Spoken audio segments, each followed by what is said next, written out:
Saamaynta midabtikoorka guurka kaliya kuma koobna Soomaaliya oo mararka qaar waxaa la dhihi karaa way jiraan wadamo kaga daran Soomaaliya arrinkaasi. Tani waa qiso ku saabsan arrinkaasi oo ka dhacday dalka Suudaan oo ah wadan Carab Afrikaan ah dadkiisuna ay aad u kala duwan yihiin midab iyo muuqba. Alxamdu ugu dambeyn Ilaahay baa ka dhigay qaybtayda hal doorka hablaha gabadhan quruxda badan ee aad u jeedaan Alle ha ii daayo oo hasi iyo caafimaad hana ii dhooro. Aroos Suudaani ah laakiin intii loogu hambalyeyn lahaa arooskooda ay hanjabaadyo kala kulmeen sababtuna waa kaliya caruuska oo madow jirkiisu yahay kana soo jeeda qabiil kale. Markii lagu faafiyay sawirada arooskooda baraha bulshada ay iskula xiriirto waxay la kulmeen duulaan midabtikoor ah oo aad u xoogan.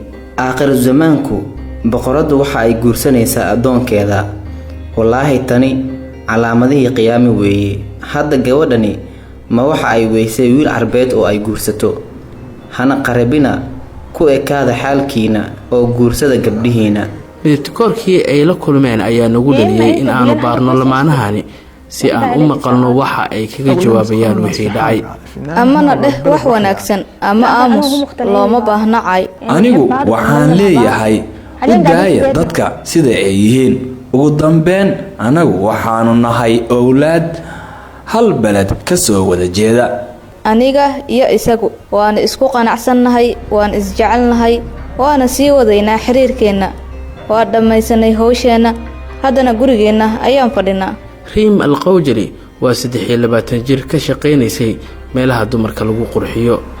Cisaam Diinna waa 30 jir laacib kubadda cagta ah oo ka tirsanaa naadiga Khartoum Al-Watani.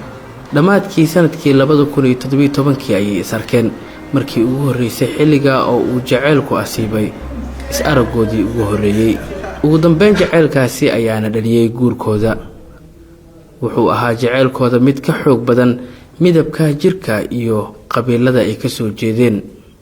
laakiin jaceylkaas ayaa noqday mid ay diidan yihiin dadka qaar kala duwanaanshaha midabka jirkooda iyo qabiilada ay ka soo jeedaan awgii.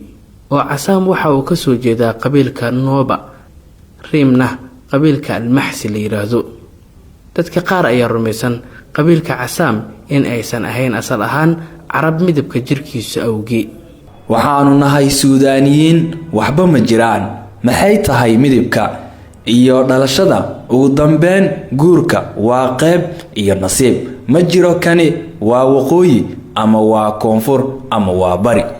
xilligii ay ku raaxaysanayeen caruusyada bishii malabka waxa ay goosteen in ay gurigooda uun ku jiraan oo aanay bixin si ay uga fogaadaan dadka qaar ee indhahooda ku cusub yahay lamaanahani marka wadooyinka ay marayaan.